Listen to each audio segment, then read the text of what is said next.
Natalie, Joshua, and Naomi, who just started her freshman year in college, join me in wishing you a year filled with good health, abundant love, renewed zest for life, and friends who care about you and understand you. This past June, I marked my 20th year in the rabbinate, and for 18 of these years, I've had the honor and responsibility of speaking to you at this sacred moment. I have witnessed your joys and your struggles. You've shared with me both the love you feel and the pain you have. And in turn, you have experienced both my unfinished rough edges and patiently witnessed the complex, albeit slow process of the polishing of a rabbi.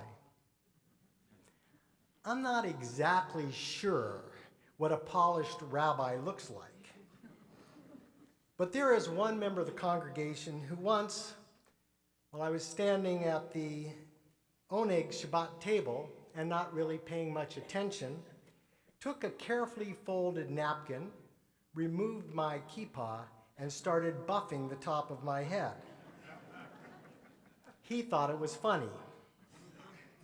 Of course, I could have stopped him, as I was concerned that this buffing was perhaps the reason for my high forehead. When I challenged him, he countered that his buffing was therapeutic. And in fact, he asserted it's the only reason I have any hair at all. I politely suggested that he use his skills in another way. He laughed and said, "You are either too sensitive or oversensitive." And then he added, "You need desensitivity therapy." "Thank you," I genuinely responded. And I responded in this way because I have diligently pursued the risky life of being a sensitive person. Sometimes I am successful, and sometimes I am not. I believe that we need less desensitivity therapy. Instead, we need to continue to open up our lives and our synagogue to the tender, vulnerable, and challenging aspects of our existence. Being sensitive is good and is integral to our humanity. Our sensitivity allows us to feel not only the joy and exaltation of our journey, but at times it allows us to feel as well the wide world of agony and defeat. Much of my rabbinate is spent listening quietly to the sensitivities of life. I hear your pains, your sadness, your challenge. I hear your wants and your needs. I endeavor to help you ask the real questions when you come to see me. I hand out flashlights when the darkness becomes overwhelming. And when appropriate, I refer you to someone who's better qualified to help you help yourself. About a month ago, I had a meeting with someone who came to see me. They were struggling, they were grieving for a friend who had died over 10 years ago. We talked, and it became clear that it wasn't the only issue that was going on in this member of our congregational family's life, and he was really struggling, and I suggested that he needed to get involved in a longer-term therapeutic situation. He quickly responded, "Jews don't go to therapy." I could not disagree more. Therapy, in its broadest sense, is not just about a weekly visit to a psychologist. Rather, it's another word for the process of healing and changing our lives and our world. Jews, after all, have been immersed in this process. We call it Tikkun Olam, healing the world, Tikkun HaNefesh, healing the soul. And we've been immersed in that process long before Sigmund either smoked a cigar or didn't. In a recent article, Tom Jacobs compares and contrasts cultural, national, racial, and religious attitudes towards psychological therapy. He asserts that Jews engage in therapy because Judaism, at its heart, encourages introspection and self-knowledge. And Judaism places a positive value on help-seeking behavior. I could not agree more. I have been to therapy, speech and language therapy, physical therapy, occupational therapy, psychological therapy. I've done teshuvah. I've read many of the books in the self-help section. My rabbinic dissertation studied the relationship of addiction and the Torah. My doctoral dissertation focused on healing the soul from a Jewish perspective. I have entered into the healing process with doctors, rabbis, teachers, friends, and even a guy named William. I have even been involved with some alternative therapies, retail therapy, remote control therapy, and a few forms of experimental and experiential therapy in the 70s that I can't quite recall. And it's not the therapy I can't recall, it's actually the 70s that seem a bit vague. I tell you about these therapies and my life not because it's therapeutic for me to tell you about it, and for sure not because I want you to have more things to talk about at Arnie and Roasters or Phil and... After all, if you're going to talk about a rabbi, there are much more interesting rabbis in our congregation to talk about than me. Or cantors. Rather, I believe that a vital aspect of community is the sharing of our full range of emotions and feelings. This sharing is a key element to having meaningful relationships, healthy friendships, and dealing with life when it is most difficult. This type of friendship is beautifully described in a story told by Rabbi Moshe Leib of Sasov. The rabbi declared to his disciples, "I've learned how we must truly love our neighbor from a conversation between two villagers that I overheard. The first villager said to the second, 'Tell me, dear friend, do you love me?' The second replied, 'I love you deeply.' The first responded, 'Do you know, my friend, about my sadness?' His friend replied, 'How can I know what makes you sad?' The other villager responded, 'If you do not know what makes me sad, how can you say you truly love me?' The rabbi then concludes the story by saying, "She'en adam miYisrael ohev et chavero, be'emet ele im kein hu yodea ma shechasar lo." To love, truly to love, also means to know your friend's sadness. Now, a more exacting translation of the Hebrew is particularly relevant as we sit here in the waning hours of this day. The sadness that Rabbi Moshe Leib refers to is the sadness of grief and bereavement, of lost love. Be'emet, ele im kein hu yodea ma shechasar lo really means to love, truly to love, also means to know about your friend's loss.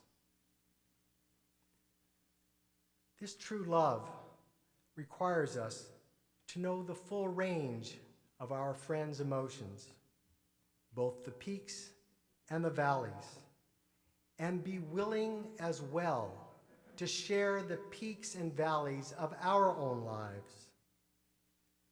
Some of us are really good at sharing. Some of us obsess only on loss and sadness. Love emerges out of the sensitive connection between sharing our happiness and sharing our loss, our sadness. Creating meaningful friendships and relationships, creating a meaningful community that honors the full spectrum of emotions is not easy. It's a sensitive subject. Some of us don't want to share the vulnerabilities of life.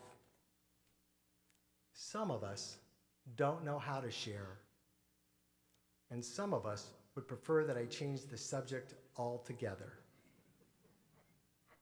It is much, much easier, after all, to change subjects than to change how we live. Yom Kippur is certainly a therapeutic day, a day of change. We take a deep look into our hearts, our minds, our souls, and resolve to make this next year different than this last year. It is our annually scheduled reminder that we can intentionally change our lives in a way, I hope, that makes us more sensitive to each other, to those we love, and to ourselves. I think that Yom Kippur is a day of what the American Journal of Psychiatry calls mortality therapy. It's a scary term, and rightfully so.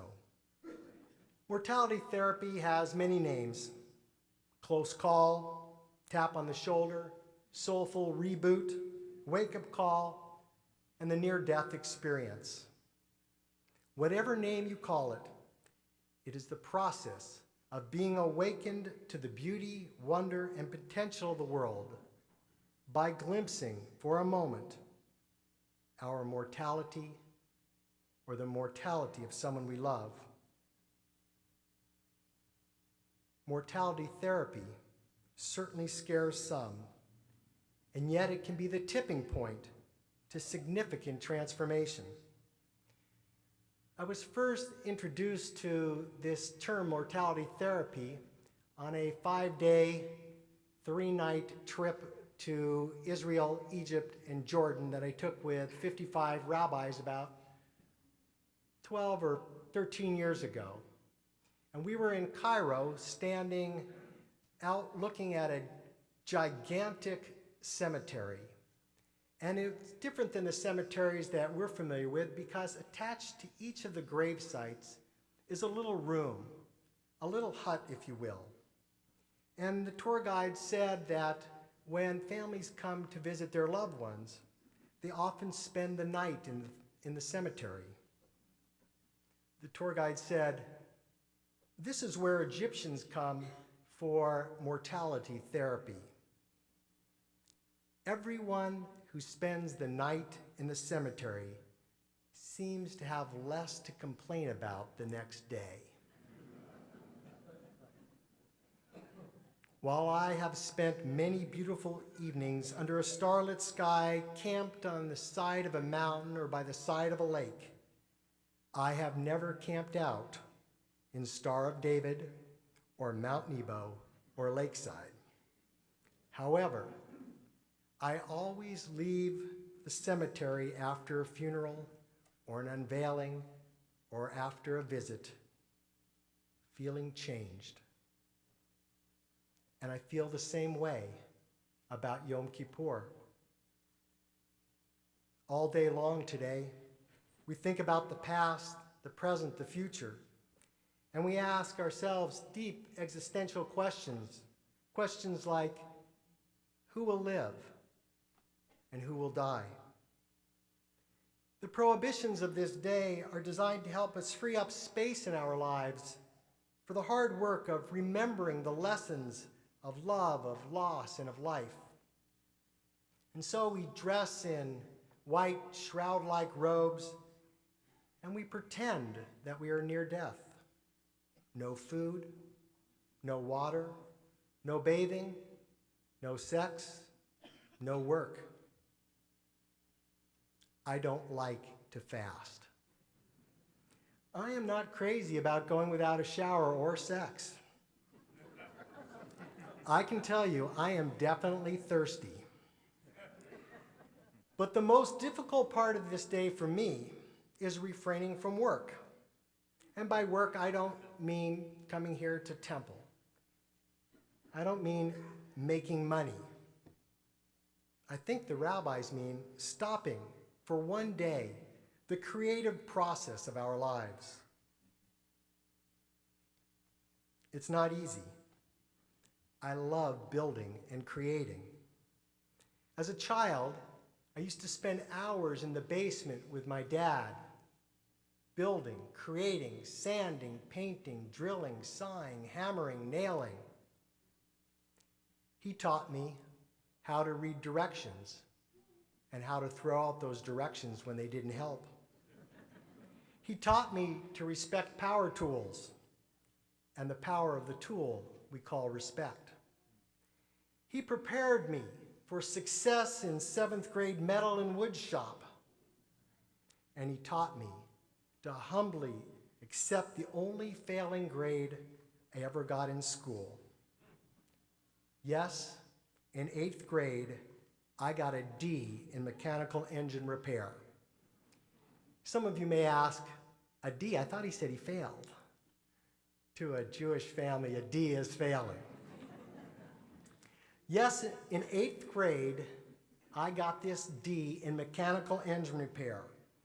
The lawnmower engine that I took apart and kind of put back together kind of didn't work. Okay, it didn't work at all. When I protested my grade, my teacher, who we respectfully referred to as Mr. Richardson, told me that the D was an acknowledgement of the hard work that I had done in the class, and that I should not confuse his kindness as a form of encouragement to pursue a career in mechanical engineering.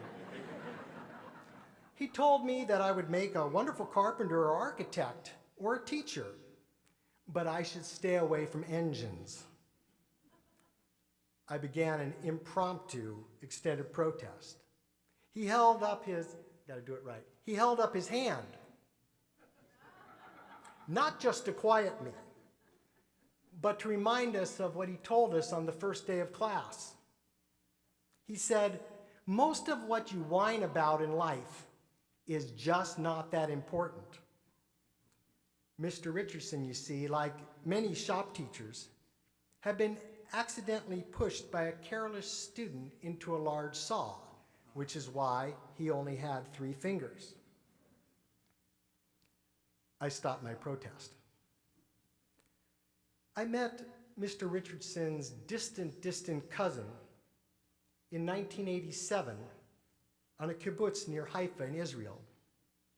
Natalie and I lived on this kibbutz right before rabbinic school for 3 months. I was given a job in the carpentry shop. My boss was a former shop teacher at the kibbutz high school. He had the same injury to his right hand that Mr. Richardson had. Therefore, I knew he must have been a distant cousin. I was given the job of assembling wooden pallets. Board after board, that was me. Board after board. One morning, my kibbutz boss told me that I'd be starting a new project. He showed me the wood, the saw he wanted me to use, the sander he wanted me to use, a drill. He went out and got out of the cabinet sharp drill bits, and then it gave me a special drill bit that you put into a big piece of wood that drills out a wooden dowel to use as a peg for putting together this project. He showed me the plans for building a box. I was ready to start creating. My father had prepared me with love, and my shop teacher had prepared me with a little bit of fear. Over the next 6 days, I made 6 carefully measured, cut, sanded and doweled wooden coffins. I'd gone to the kibbutz to learn Hebrew and to work. I can say without any hesitation that a week of building coffins is a very effective form of mortality therapy. I guess that somehow my week-long experience as a coffin maker must have been what led my sister to insist when my father died that I pick out the coffin. She said that she had no opinion of what this coffin should look like. I told her that I was willing to do that, but as we walked around looking at the coffins, I wanted her to know that she might have a feeling about which coffin we should choose, and that even though she told me I should pick it out, she might have an opinion. As we took that difficult journey around that room, came upon a wooden plain pine box, and my sister pointed at it. She said, "That's it. That's the one." I felt the same way. It absolutely was the one I would have picked. I asked her, "Why this one?"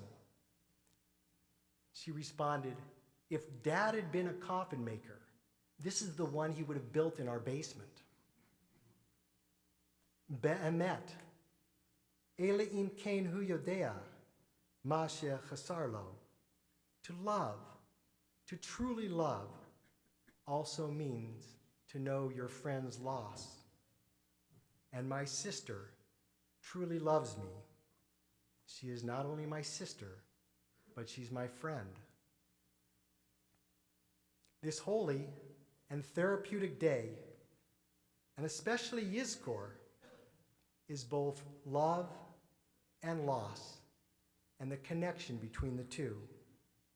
We experience the complex and mingled emotions as we contemplate our own death and as we remember the lives of those who came before us. This day brings us to a deeper and soulful awareness of both the frailty and finality of life and the beauty and vitality of life. When we allow ourselves this vulnerability, we texture our hearts in a way that makes us more human, more compassionate, more passionate, more empathetic, and more sensitive. 4 times a year, we go, if you will, to Yizkor therapy. We remember our loved ones, and we remember to live in a way that honors them. And this will happen if we let it. This moment can help us to change. Some of us don't need scheduled mortality therapy. Our lives are filled with enough ecstatic love and devastating chaos that we don't need or even want this day. However, every now and then, we get unscheduled reminders that show up just at the right moment. A few weeks ago, on September 4th, I received an email from a friend in Denver. She wrote, "Dear Bob, I've been thinking about you and your mom lately. Mark and I moved about 5 years ago to your mom's old neighborhood. Many times a week, Mark and I walk past the apartment where your mom lived and by the traffic light where your mom was hit by the car. She was such a character, always working on a project, always trying to make life better for herself or someone else. I know being her son was not always easy, but being her friend was enriching. I hope the new year brings you and your family many joys and much fulfillment. Yours, Janet. I wrote her back. Dear Janet, beautiful. Today would have been my mom's 89th birthday. How bizarre and thoughtful that you would send this note to me today, or how good you are at reaching out to a friend. Either way, thank you. She wrote back, wow, I didn't know. Be'emet, ele im ken hu yodea ma shechasar lo. To love, truly to love, also means to know your friend's loss. Maybe Janet didn't know it was my mom's birthday, but she clearly is a friend. We all have days, years of creativity, love, and life, and we also feel the reality of our mortality and the mortality of those we love. We do not know the length of our days. We do not understand why those we love have died. But we do know that when we appreciate and share the gifts of life, we have a more hopeful and serene existence. And we love, truly love, when we share the full range of our emotions with our friends. Sharing our sensitive hearts and opening our souls can lead toward renewed courage, fresh hope, and enduring love. And so, at this sensitive intersection between love and loss, we remember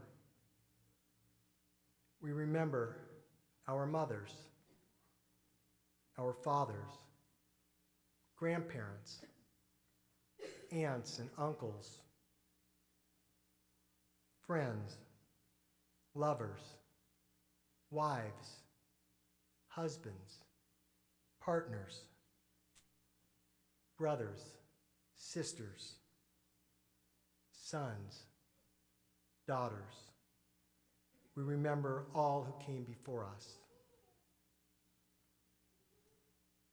Dear friends, I hope in the days ahead you remember the words of Rabbi Moshe Leib of Sasov. To love, truly to love, also means to know your friend's loss. And even more than remembering this wisdom, this day calls out to us to be a little bit more sensitive to each other, to be a little bit better friend. If you are grieving, call a friend. Go out for coffee. Be vulnerable with your friend. Let them love you. Open yourself to their perspective, their comfort, and their kindness. Ask them to go to our bereavement group with you. Sometimes it's hard to go to that group for the first time. Ask a friend to go with you. Let your friend really be a friend to you by opening up your heart, even in your darkest moment. Their love, if you allow it, will help transform your bitter mourning into sweet memory.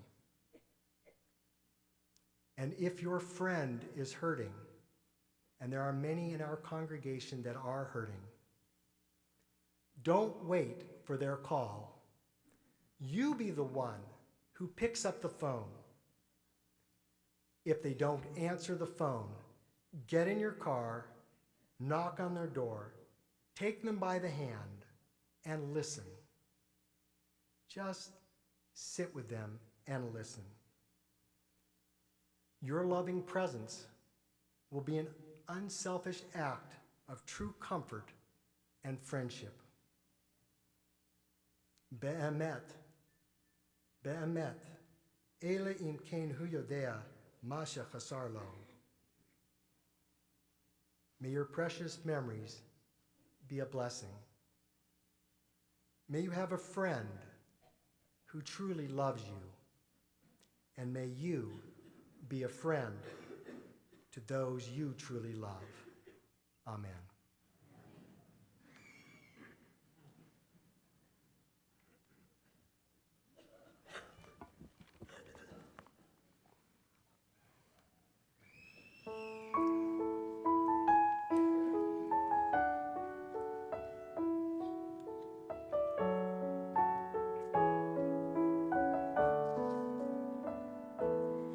There are stars up above, so far away we only see their light long, long after the star itself is gone. And so it is with people that we loved. Their memories keep shining ever brightly, though their time with us is done. But the stars that light up the darkest night, these are the lights that guide us as we live our days. These are the ways we remember. We remember as we live our days. These are the ways we remember. We remember. יש כוכבים שאורם מגיע ארצה, רק אשר הם עצמם עבדו ונם. יש אנשים שזיו זכרם מאיר, כאשר הם עצמם אינם עוד בתוכנו.